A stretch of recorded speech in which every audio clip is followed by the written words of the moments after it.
Hello students, welcome to Biology World. I am Priyanka Shoran. Today we will start a new chapter that is evolution. हालांकि जो बच्चे इस साल board के लिए अपियर होंगे उसमें इवोल्यूशन नहीं आएगा, लेकिन जो नीट का पेपर होगा उसमें इवोल्यूशन ज़रूर आएगा, बिकॉज अभी तक कुछ भी डिसाइड नहीं हुआ है कि इवोल्यूशन जो 30% सिलेबस रिड्यूस हुआ है उसके अंदर मतलब उसको नीट में इंक्लूड किया जाएगा या नहीं किया जाएगा, तो चैप्टर हमें करना ही है. सो इवोल्यूशन मतलब क्या होता है? इवोल्यूशन का मतलब है कुछ रिवील करना. क्या है? कुछ रिवील करना, कुछ निकालना. ठीक है, तो अगर यही इवोल्यूशन किसी लाइफ फॉर्म से, किसी लिविंग ऑर्गेनिज्म से जुड़ा हुआ है और उसकी हमें स्टडी करनी है, ठीक है, कि वो कहाँ से उसका ओरिजिन हुआ, किससे बना, कैसे बना, मतलब उसका जो पास्ट है उसके बारे में अगर हमें पढ़ना है तो वो क्या कहलाता है? Evolutionary biology. ठीक है, बायो यहाँ पे वर्ड हमने यूज किया है, तो इट मीन दैट किसी लिविंग ऑर्गेनिज्म की हिस्ट्री हम लोग पढ़ रहे हैं. कोई भी लिविंग ऑर्गेनिज्म हो सकता है, या फिर हम यहाँ पर एक टर्म यूज कर सकते हैं दैट इज लाइफ फॉर्म. किसी भी लाइफ फॉर्म के बारे में जानना, उसका ओरिजिन कहाँ से हुआ, कैसे हुआ, किन कंडीशंस में हुआ, ये कहलाता है इवोल्यूशनरी बायोलॉजी. क्या कहलाता है? Evolutionary biology. तो वर्ड जो टर्म है, ठीक है, इवोल्यूशन, उसका मतलब क्या है? अगर इसका डिक्शनरी में मीनिंग देखा जाए, टू रिवील समथिंग. ठीक है, इवॉल्वेयर मतलब किसी से कुछ निकालना, रिवील करना, या कह सकते हैं अनरोल या अनफोल्ड करना. जो चीज़ें छुपी हुई हैं, जिसके बारे में हम नहीं जानते हैं, उन हिडन पार्टिकल्स के बारे में, उन हिडन थिंग्स के बारे में क्या है, हमें अगर कुछ पता चलता है, हम उनको स्टडी करते हैं, तो वो कहलाता है इवोल्यूशन. अगर बात करते हैं टर्म की कि ये जो इवोल्यूशन टर्म है किसने दी, तो it was given bye Herbert Spencer. बहुत इंपॉर्टेंट है, पूछा जाता है. ठीक है, एग्जाम में पूछा जाता है, नीट में पूछा जाता है कि जो टर्म है इवोल्यूशन किसने दी थी, तो it was given bye Herbert Spencer. लेकिन डार्विन ने इवोल्यूशन को एक बहुत अच्छे तरीके से समझाया, और ये भी एग्जाम में पूछा जाता है कि जो ये टर्म है, ये स्टेटमेंट है that evolution is a descent with modification, किसने दी थी, तो it was given by Darwin. इन सभी चीज़ों को एक्सप्लेन करेंगे. ठीक है, इवोल्यूशन ह्यूमन का, इवोल्यूशन हॉर्स का कैसे हुआ, किन मतलब कौन से वो रीज़न थे या कौन से वो कारण थे जिसके कारण हमें पता चला कि ये जो ऑर्गेनिज्म है आपस में जुड़े हुए हैं. लेकिन उससे पहले जो सबसे पहले या इम्पॉर्टेंट पार्ट है इवोल्यूशन का, that is origin of life. कि कैसे लाइफ ओरिजिनेट हुई, कैसे ये यूनिवर्स बना, कैसे ये अर्थ की फॉर्मेशन हुई और कब हुई. और इन्हीं से रिलेटेड बहुत सारी थ्योरीज हैं जो इवोल्यूशन को बताती हैं, जो ओरिजिन को बताती हैं, लाइफ की ओरिजिन को बताती हैं. ठीक है, तो first if we are talking about the origin of life, या उसमें भी सबसे पहला जो इंपॉर्टेंट टर्म आता है दैट इज यूनिवर्स. तो यूनिवर्स का मतलब क्या है? That is a huge cluster of galaxies, Galaxy का भंडार. ठीक है, जिसमें बहुत सारी गैलेक्सीज आती है, मिल्की वेज आते हैं, उसको कहते हैं यूनिवर्स, दैट इज ब्रह्मांड. ठीक है, तो अगर हम लोग जो स्टीलर डिस्टेंस की बात करेंगे, जो स्टार्स प्लैनेट्स इनके बीच का जो डिस्टेंस है, अगर हमें उसको नापना है तो हम किस फॉर्म में मेजर करेंगे? In the form of light years. तो कह सकते हैं कि जो स्टीलर डिस्टेंस है it is measured by light years और with the help of light years, और we can use the term light year for the stellar distance.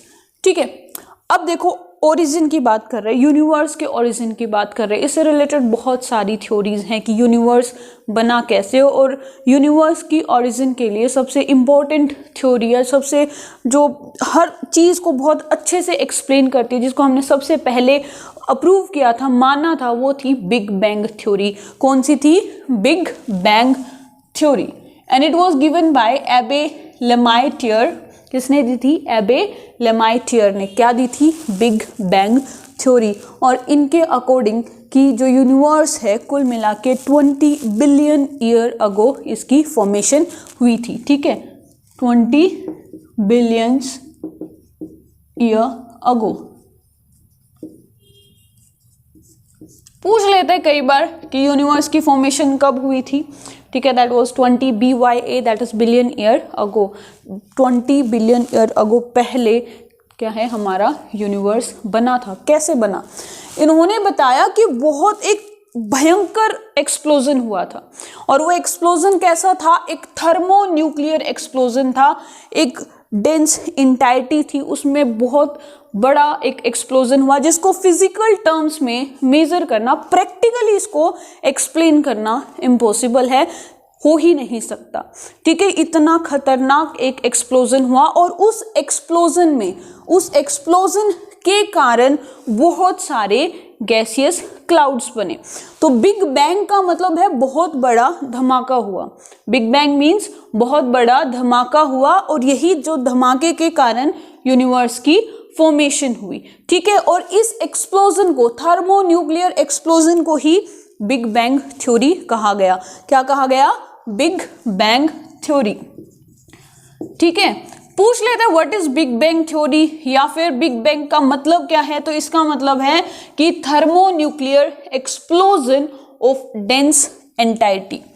अब इस एक्सप्लोजन के कारण गैसियस क्लाउड्स की फॉर्मेशन हुई और कुछ gaseous clouds flat disc like उन्होंने स्ट्रक्चर अपनाया और उसको हमने बोला नेब्यूला। क्या कहेंगे? नेब्यूला। और ये जो नेब्यूला है ये किससे बना हुआ है? ये बना हुआ है एटम और स्मॉल पार्टिकल से। ठीक है, ध्यान रखना, बहुत इंपॉर्टेंट थ्योरी है। पहली थ्योरी है इवोल्यूशन की, बिग बैंग थ्योरी, जो यूनिवर्स की ओरिजिन के बारे में बता रही है, यूनिवर्स के बनने के बारे में बता रही है, हमारे सोलर सिस्टम के बारे में, प्लैनेट्स के बारे में बता रही है। तो ये एग्जाम के लिए बहुत इंपॉर्टेंट है। यहाँ पर 3 MCQ बन रहे। पहला, ठीक है, कि जो बिग बैंग थ्योरी थी किसने दी थी? एबे लेमाइटियर ने दी थी। दूसरा, बिग बैंग थ्योरी किसकी ओरिजिन को बता रही है? यूनिवर्स के ओरिजिन को बता रही है। अब बिग बैंग थ्योरी के अकॉर्डिंग यूनिवर्स कब बना था? 20 बिलियन ईयर्स अगो बना था। और बिग बैंग थ्योरी क्या है? एक थर्मोन्यूक्लियर एक्सप्लोजन है किसी बिग एंटाइटी की। फिर बोलेंगे इसको क्या हम लैब में प्रैक्टिकली इसको एक्सप्लेन कर सकते हैं? नहीं कर सकते।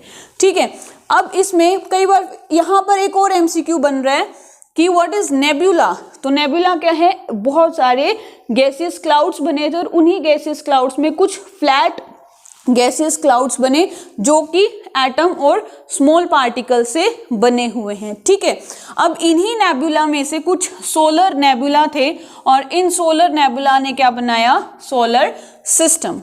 ठीक है, क्या बनाया? Solar system. यूं कहा गया कि इस धमाके के साथ जो सेंटर में रहा, जो पार्टिकल्स या जो टुकड़े बीच में रहे वो बहुत ज्यादा हॉट थे और जो दूर चले गए उनका टेम्परेचर क्या है? कम होता गया। तो जो सेंटर में जो हॉट पार्टिकल था, ठीक है, तो जो वेरी हॉट सेंट्रल पार्ट था वो क्या है? सन है। और उस सन के बाहर जो एटम्स थे वो कंडेंस होते गए और उनको हमने नाम दिया क्या? प्लेनेट। क्या नाम दिया? प्लेनेट। ठीक है, तो जो सन के पास था वो उसका टेम्परेचर हाई था और जो दूर चले गए टुकड़े, जो प्लेनेट सन से दूर हैं, उनका टेम्परेचर कम होगा। ठीक है, और इसी के साथ एक और इम्पॉर्टेंट MCQ आ जाता है, that is origin of earth and it's very important. बहुत बार एग्जाम में पूछा गया है कि अर्थ का ओरिजिन कब हुआ था? तो it is 4.5 billion year ago. ठीक है, आई बात समझ में? तो ये था यूनिवर्स के ओरिजिन के बारे में बिग बैंग थ्योरी। अब बहुत सारी थ्योरीज और भी हैं जो किसको बताएंगी? ओरिजिन ऑफ लाइफ को, कि लाइफ कैसे ओरिजिनेट हुई। नॉन लिविंग थिंग से हुई, लिविंग थिंग से हुई। किसी ने कहा कि ब्रह्मा ने कुछ जो भेज दिया यहाँ पे, और किसी ने कहा कि जो कुछ नदी है, नाइल रिवर है, उसके अंदर जो उसकी मिट्टी है उससे कीड़े मकोड़े पैदा हुए। ठीक है, तो उन सभी थ्योरीज को हम डिस्कस करेंगे 1 by 1। ठीक है, किसमें? नेक्स्ट वीडियो में। तो आज के लिए सिर्फ इतना ही। If you like my video then please share and subscribe my channel. Thank you.